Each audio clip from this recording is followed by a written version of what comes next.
What would you need to do to make it in life?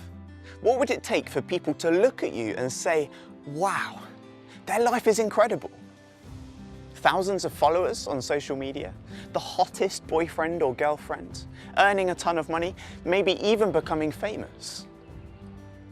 There's so many books written about this subject, how to have the perfect life, or 15 top tips for the successful life. They tell us things like, you can be the most successful person who has ever existed if only you follow these 3 simple steps or that plan. They talk about dreaming big dreams, removing all negativity and staying positive, believe in your own ability to succeed. And normally it goes along with an image of someone with a perfect life, a perfect face, and always perfect teeth. And we buy the books. It's a sad reality that we all buy into this way of thinking, one way or another. That's because, deep down, we all want to succeed in life.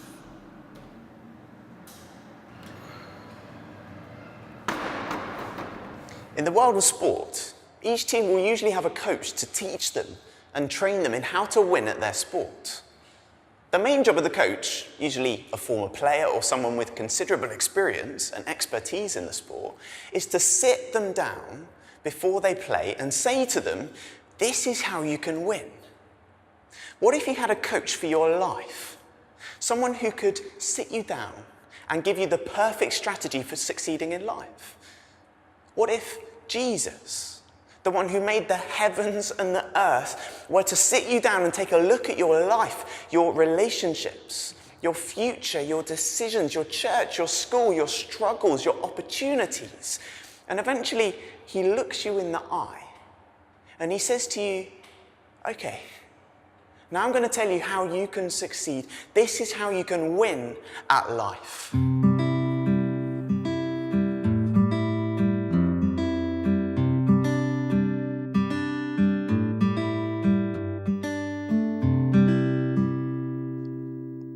Well, in Matthew chapter 5, that's pretty much what Jesus does.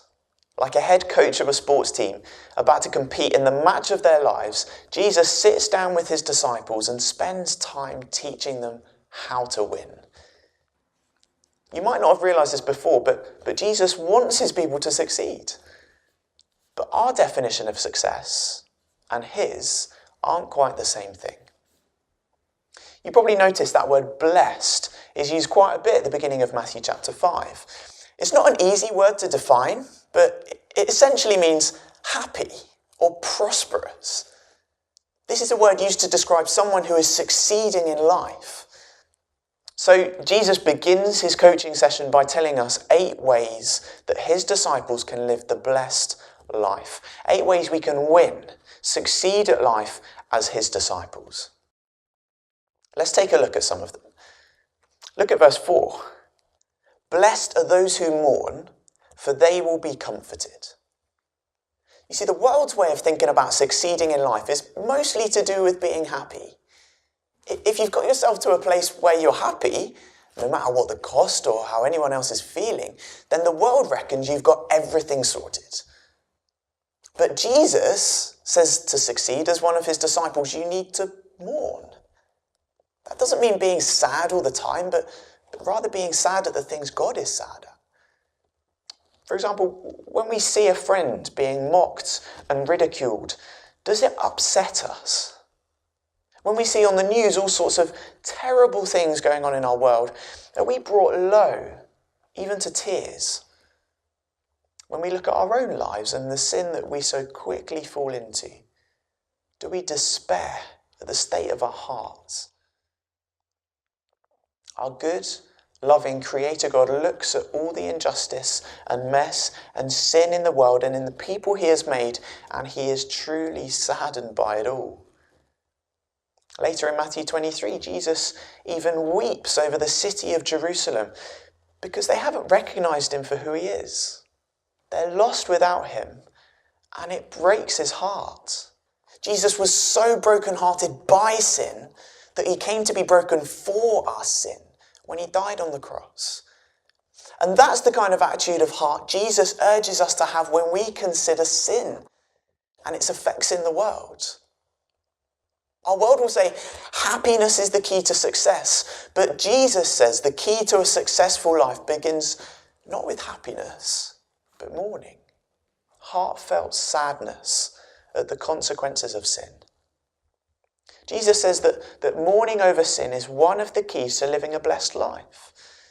And the promise he gives to those who feel this way, they will be comforted. Jesus deals with the problem of the sins of the world through his death and resurrection, and there is no greater comfort than that. Or what about verse 7? Blessed are the merciful, for they will be shown mercy. See, the world's way of thinking about succeeding in life is simply to pay people back what they deserve. But Jesus says, to succeed as one of his disciples, you need to show mercy. That is, not paying people back, even when the other person clearly deserves it, but showing love to someone, especially when they don't deserve it. We find it so hard to forgive, don't we? Think about someone who's hurt you. Maybe they've been genuinely sorry, but we still harbour a grudge in our heart. If someone has spoken badly of us, we're very quick, often to speak badly of them in return. The person who has sinned against us in a big, big way, we don't want to even be near them, let alone speak to them. But Jesus says, show mercy, love when it's undeserved, repay evil with good. Just think about how much God has shown us mercy. Our sin, our failure and rebellion against him means that we deserve the punishment of eternity apart from him. Yet God doesn't give us what we deserve. You see, on the cross, Jesus took the punishment we deserve. Because of Jesus, God gives us mercy. So if we are people who believe this and trust in Jesus, he doesn't pay us back like for like. Instead, he loves and loves and loves, and he invites us to be like him in showing mercy to others. Our world will say, pay back, get even. But Jesus says the person succeeding in life is someone who shows mercy. And the promise he gives, they will be shown mercy. The cross of Jesus is the place where wrath and mercy meet. And there is a wonderful symmetry in that when we realise how much mercy God has shown us in Jesus, we realise our need to show mercy to others in the same way. Lastly, verse 9.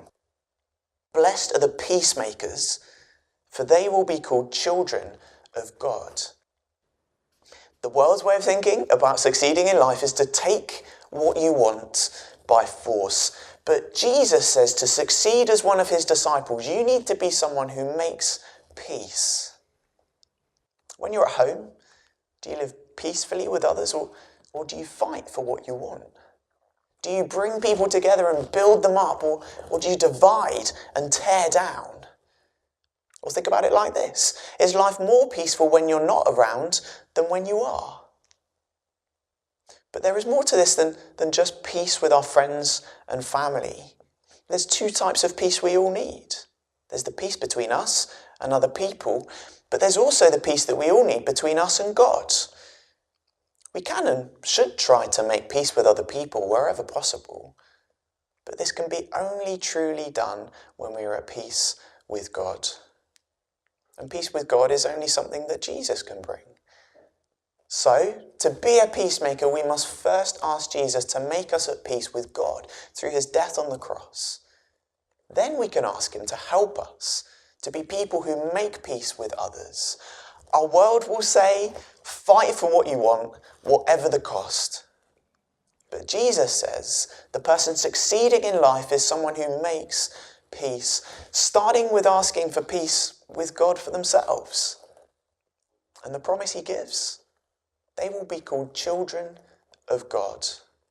When Jesus gives us peace with God through his death on the cross, he doesn't just restore our old relationship with our Creator God.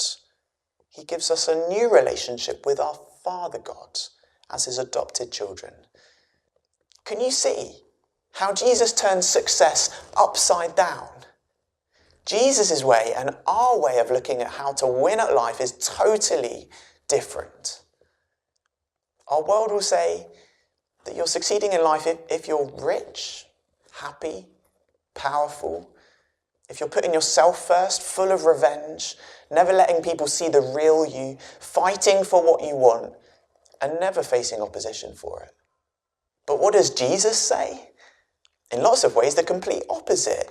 Realizing only God can save you, being saddened by sin, being caring and loving, putting God first, showing mercy, being pure in heart, making peace, and expecting to face opposition for all of this.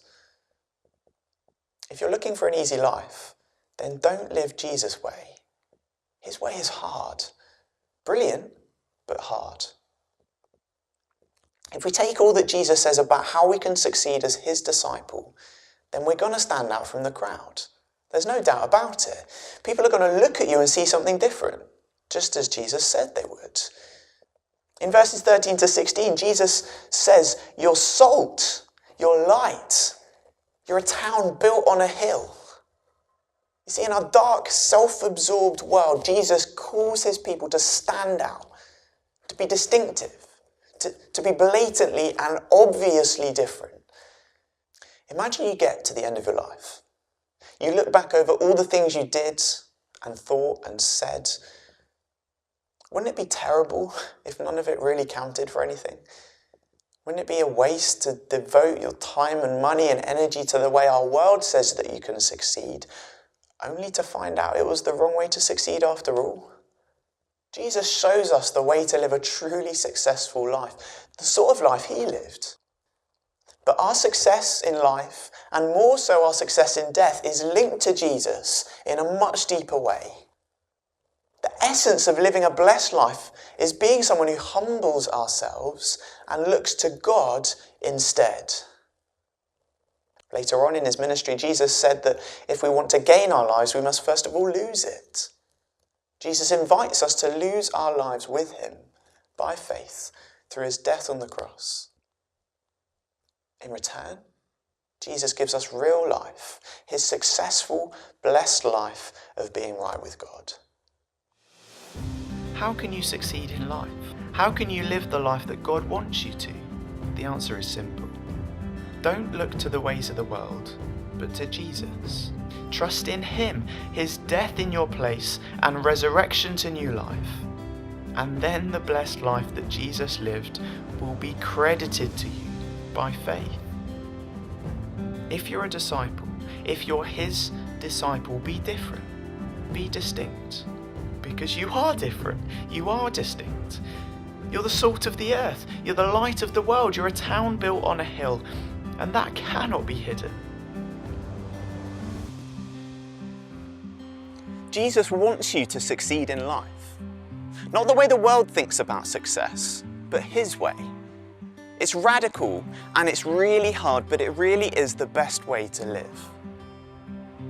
Jesus has given us his 8 steps to succeeding in life.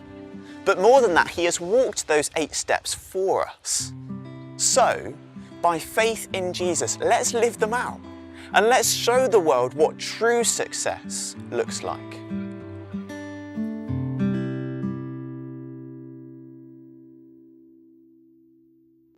Thank you for downloading and watching this video. My name's Alan and I'm the director and producer of Video Bible Talks. Video Bible Talks is a free video resource, and we've done it this way so that faithful Bible teaching can be made available to any church and any group in any context, no matter what. Our vision for Video Bible Talks is to produce Bible teaching videos that cover the major genres of the Bible. So from Old Testament narrative through to the major prophets and minor prophets, to the Gospels and New Testament letters. So if you would love to see faithful Bible teaching made available for free in the future, then do join us in supporting and giving to this work. This first series was only made possible through the generous support of people such as yourself. So if you'd like to join in, head over to videobibletalks.com and click the Support Us link from the main menu. And thank you for watching.